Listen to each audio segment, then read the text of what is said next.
Hello and welcome to the first ever episode of Geek Lunch Meet. I'm your host Chris and I will be taking you through all the latest news, reviews and discussion on all what's going on in the lovely land of geekdom. We'll be looking at film, TV, books, comic books, video games, whatever takes my fancy really. We're currently just over a month into the third lockdown here in the UK. I've spent a lot of the last 10 months watching a lot of films, a lot of catching up on a lot of TV, and watching a lot of YouTube.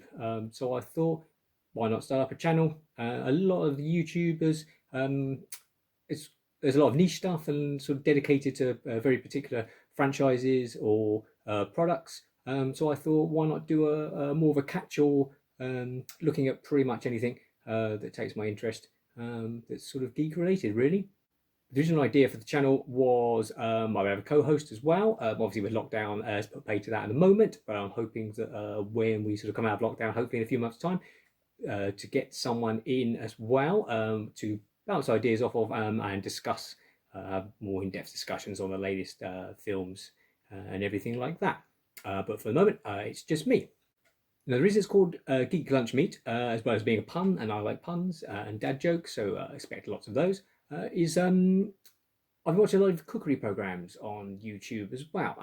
There's some very good YouTube channels out there that do cooking based on sort of geek properties. So, for example, this is the cookbook for Binging with Babish, who's got millions and millions of subscribers, and as well as doing ordinary cooking, he does a lot of stuff with making dishes that appear or are mentioned in films and TV, cartoons, and things like that. So we thought we'd have a go at those. We also got Snoop Dogg has got this great cookbook with some great stuff in there, and we thought we'd have a go looking through some of that as well.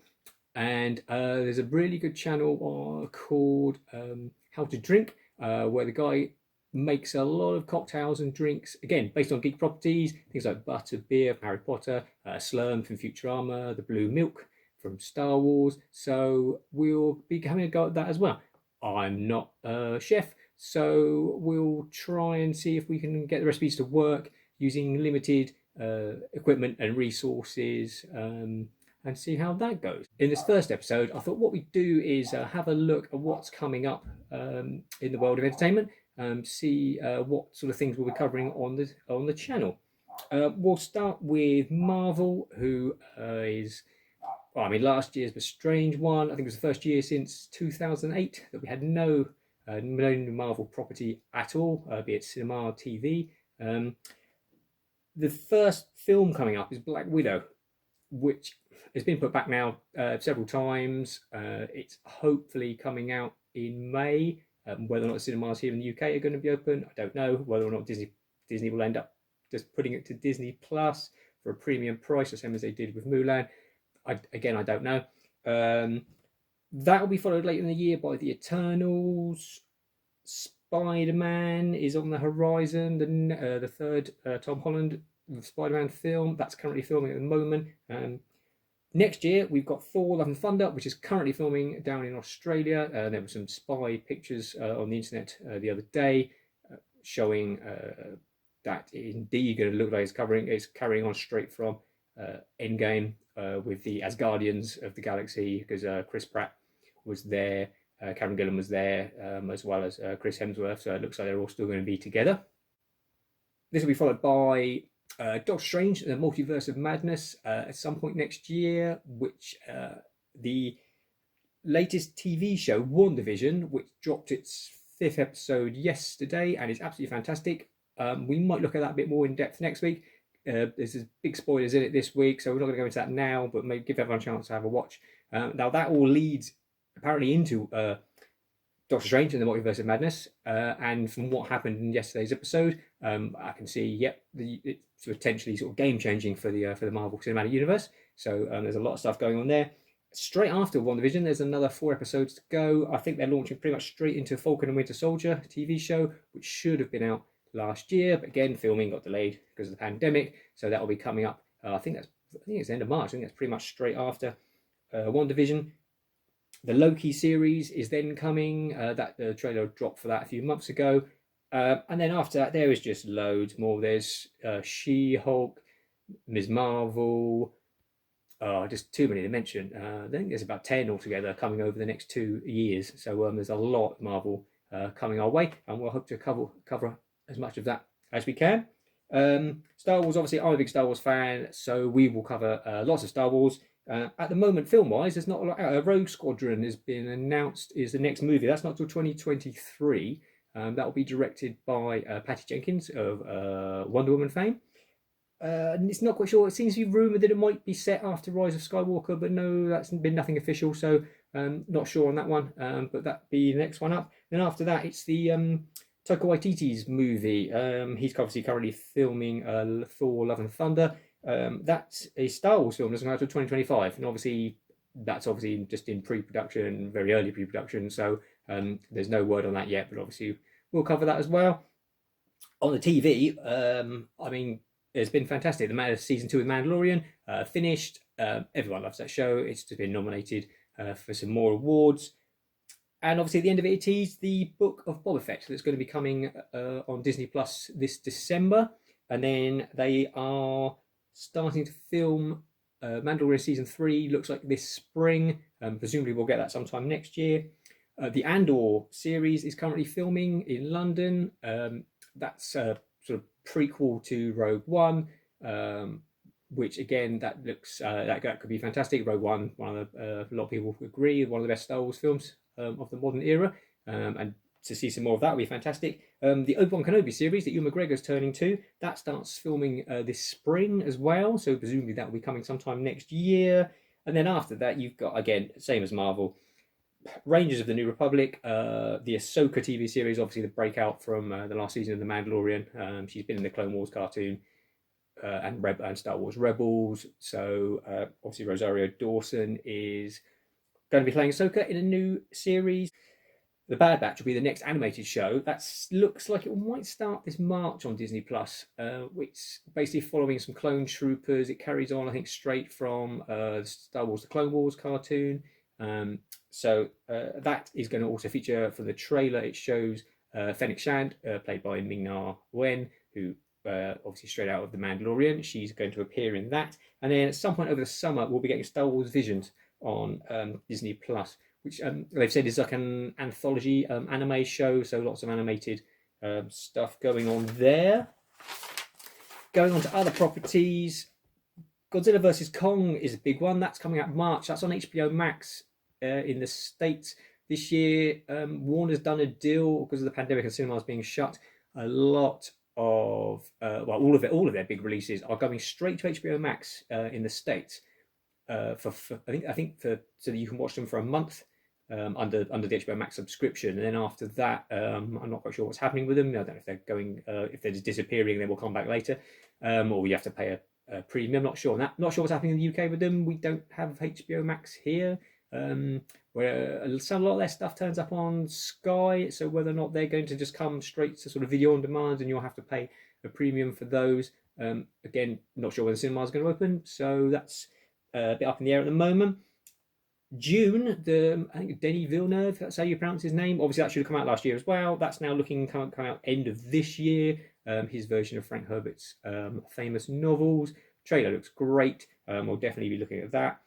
Ghostbusters Afterlife. That again should have been last summer. That's now, I think, coming out end of this summer, September, October. Looks like it follows on straight. Looks looks sort of direct sequel to the original 2 films.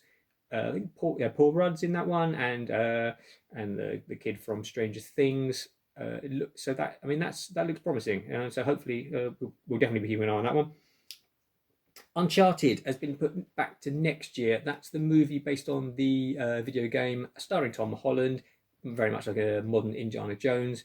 Again, that's been put back to next year. So no trailer for that yet. There's been a few stills that have been shown. He certainly looks the part. Obviously, video game adaptations don't have the greatest reputation. I'm trying to think of any were actually any good. The last Tomb Raider, the trailer looked good, and the film was a big letdown. The game had such a storyline. I don't know why they didn't just really follow that. But hopefully Uncharted might break the curse of video games, and we'll see with that one. In a similar vein, Indiana Jones 5 It's not started filming yet. I'm a huge Indiana Jones fan, but I don't know. I don't know if it's a good idea. Obviously, the Crystal Skull wasn't received well by the fans, and now he's even older, and I just don't know. I don't know what they're going to do with that one. Harrison Ford was fine in Force Awakens. He wasn't doing big action scenes. It worked. I don't know with Indiana Jones. It's not an ensemble film. They're called Indiana Jones for a reason. He's the main focus. I don't know. Don't know how they're going to work that one. More interesting is they've announced a video game which is going to be coming out. So I'm really looking forward to that. Honestly, if they were just to make Uncharted, put an Indiana Jones skin on it, and have you fighting Nazis back in the 30s, I'd be all over that. I'd love the old Indiana Jones different computer games, going right back to Fate of Atlantis on the Amiga back when I was at school. So yeah, looking forward to that more so than the film. Avatar 2, I mean, that's should have been out 25 years ago. It keeps getting put back and back and back. It was meant to be coming out this December just gone, and then because of the pandemic, that's now not coming out. It's not even coming out this year. It's not coming out till December 2022. Apparently, I mean, we'll believe it when we see it. Who knows? I mean, James Cameron's never let us down. But does Avatar really need a sequel? Does anyone really care at this point? It's been so long. So we'll keep an eye on that one. Be interesting. The Batman with Robert Pattinson, that also has been delayed due to the pandemic. The DC extended universe doesn't really do anything for me. Man of Steel was okay. Wonder Woman was pretty good. All of the others have been a bit meh. Not really that interested. A lot of wasted potential, I think, personally. I think they tried to copy Marvel without actually sort of laying the groundwork. But hopefully the Batman it's standalone. It doesn't follow into all of those. So hopefully, yeah, we'll keep the trailer look good. We'll keep an eye on that. Resident Evil is having a bit of a resurgence at the moment. The new video game is coming out quite soon. But on terms of the big screen and the small screen, there is a live-action reboot of the film series, which looks like it's going to be following the games closer, featuring Raccoon City and all the sort of things that happened in the first few games. Who knows? Again, video games could be good. Chances are it's not going to be very good. There's also a Resident Evil Infinite Darkness, which is a CGI series that's coming to Netflix. A lot of the Netflix anime stuff's pretty good. The Godzilla trilogy they've done, not so much. It's a bit boring. It sort of veered away from sort of what Godzilla is, of giant monsters smashing giant monsters, and tried to go a bit sort of metaphysical. It didn't really work, but hopefully, maybe Infinite Darkness hopefully should be okay. There have been some Resident Evil CGI movies, and they've all been pretty good. I've quite enjoyed those. I thought there was a live action series coming. I'm not sure if that's still coming, or whether Infinite Darkness it's become that, or if there is an actual live action series on its way. We'll wait and see on that one. We'll keep an eye out for news on that one. The trailer just hit yesterday for the new Pacific Rim: The Black. That's an anime series coming from Netflix, based on the movies by Guillermo del Toro. But again, giant robots smashing giant monsters in the face. So I mean, what's not to love about that? And the trailer looks pretty good. I think it's a bit of a different tact. I think there's looks like a boy and a girl have got to travel across some wasteland. The kaiju, there seems to be some smaller ones to allow for more interaction. I think, presumably between the characters, so they're not always just in giant robots fighting giant monsters. But that might be interesting. As I say, that's coming March. There's quite a few shows in the works as well, based on comic books. Obviously, we've got season 3 now, isn't it? Yes, of the Umbrella Academy. That's currently in production. I suspect we might get that next year. Yeah, I don't think we'll probably get it this year. I think we'll get Stranger Things season 4 this year. That was held up by the pandemic again. So I suspect that might come out end of the summer, towards maybe like Halloween time, I feel. Then we've got Why the Last Man, which is a fantastic comic book series where basically every male of every species dies all of a sudden, except for one chap called Yorick and his monkey called Ampersand. They're the only two remaining male specimens on the planet, it appears. And it's about the adventures they then have. He's trying to get to his girlfriend in Australia, I think it is. That is fantastic. That has been on the back burner for ages. I think they might even have made a pilot a while back, and there were some stills on the internet from that. And then it all seemed to, I don't know if it changed hands, but apparently that's been announced. That is now sort of back in production. So we look forward to that. That got potential to be a really good series, as has DMZ, a Demilitarized Zone, which is another fantastic comic book series. That is about a second American Civil War where the sort of South rise up again. New York becomes demilitarized zone, and it sort of tells the story of this journalist and the people he meets in New York. As time has gone on, from what we've seen recently in America, I mean, from what I remember of it, it all sounded quite you think, well, yeah, there's an off chance that maybe that could happen. As the years have gone on, you sort of think, yeah, you know what, yeah, that wouldn't surprise me at all. But that's great. That's still in pre-production, so that's probably some way off. That'll probably be sometime next year. And one of my favorites I'm looking forward to is Netflix animated version of Bone. Bone is a fantastic series of comic books by Jeff Smith. I mean, I've heard it described as the Smurfs meets Lord of the Rings, which it doesn't do it. It's not a disservice. It is a big epic fantasy where the three main characters are these sort of little sort of Smurf-like creatures, I suppose, the Bone Cousins, who stumble into this valley and get caught up with shenanigans with dragons, the rat creature army, ancient warrior wizards, and things. It's fantastic. I read it to my daughter when she was little. It has been translated into millions of languages. It's in print all around the world. They've tried to do it several times. Originally, Nickelodeon, I think, was looking at it. They went, I think I read an interview with Jeff Smith when he said he battled out of that one when some executives there just said, oh, this is where we feel that the Britney Spears song will go in. And he just went, yeah, no thanks. Obviously, he owns the rights completely. It's all self-published, so he can do what he wants with it. So he just walked away. Apparently, Netflix is now, he's on board with it. And hopefully they've got the money to do a great job. So hopefully, not sure when. There's been sort of nothing about it for a while, so I suspect that won't be coming to us for possibly next year, maybe even the year after. As well as a couple of Game of Thrones prequels, if anyone's still into Game of Thrones, and quite a lot of people were disappointed with the final season. It was very rushed. So there's a couple of prequels they're working on. There's also the Lord of the Rings prequel that Amazon are working on. There's a lot of story that Tolkien did, the Silmarillion, and loads of other books telling the pre-history before The Hobbit. Yeah, so it's got the potential to be good. It's got the potential to be bloated, like the Hobbit films, I think. We really didn't need 3 3-hour movies. I mean, 1 3-hour movie, 2 2-hour movies, possibly at the most. So who knows with that one? That could go either way. Could be interesting, but we'll be keeping an eye on the production of that. Stuff I've been watching recently on Netflix. There's some really good stuff from around the world. Sweet Home was a brilliant show. That's a Korean monster sort of series. I think it's based on a webcomic. It's very cartoony, almost in places. Lots of blood, very like early Sam Raimi style. That was brilliant. Some really inventive monsters in that. Definitely give that a go. Alice in Borderland was another one I watched on Netflix. Again, I think that's based on a manga.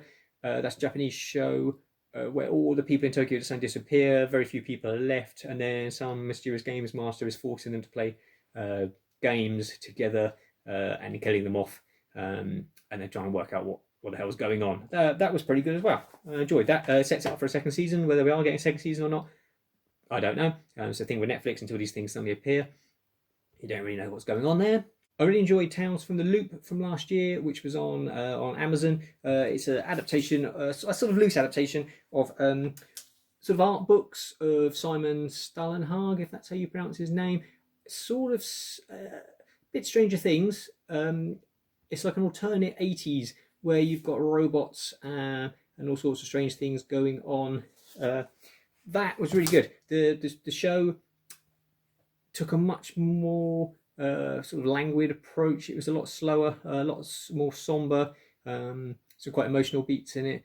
That's a very good show. It's not action packed, it's not a laugh a minute, but that is a fantastic show. It looks brilliant. He had another book called Electric State, which is set in America in the future. The Russo brothers, who did Avengers Endgame, have got the rights to that. That's currently in production. That has the potential to be fantastic. Simon Stannenhag is a fantastic artist, and if they can just get his designs up on the screen pretty much as they are, that should be really good. So we'll keep an eye on that one. Also, Dark from Netflix. The last season, season 3, that went last year. That is absolutely fantastic. That was also just I heard that described originally as a German Stranger Things. I can see where they're coming from. It starts off in the 80s, and you've got kids, and there's some strange things going on, but it quickly becomes it's much more adult oriented. It's a lot of time travel. It does get really confusing. There are times, there are numerous guides on the internet that will show you people's relationship as they start flitting around backwards and forwards in time and how they're all related to each other. But that is absolutely fantastic, and I highly recommend that. That's only, say, 3 seasons. They had a definite ending. It ends brilliantly. Yep, I'd absolutely give that one a go. Yeah, so that's sort of a flavour of what's coming up the next couple of years, and the sort of an idea of what the sort of flavour of things that you'll get that we'll cover on this channel. So going forward, obviously, when lockdown's finished, I hope to get a co-host in so we can discuss and go through the latest reviews and things that we've seen. Maybe we'll do some unboxings, YouTube likes unboxings. If we've got any decent merchandise or stuff that we've bought, maybe we'll do something like that. Obviously the cooking, which we want to get in, show you how to make some of these, say, these geek-related items, and the sort of snacks you might enjoy with the films, chili cheese dog, nachos, things like that. Just simple stuff, just for a bit of fun. Thanks very much for watching this first episode of Geek Lunch Meet. If you can hit the like and subscribe buttons below, that will really help us out. We'll try and build up a bit of a community. In the comments, if you want to make any suggestions on things you want us to cover, then that would be great, and try and get some discussions going as we go forward. So thanks for watching. Stay safe in these strange times that we find ourselves, and until next time, eat, geek, and be merry.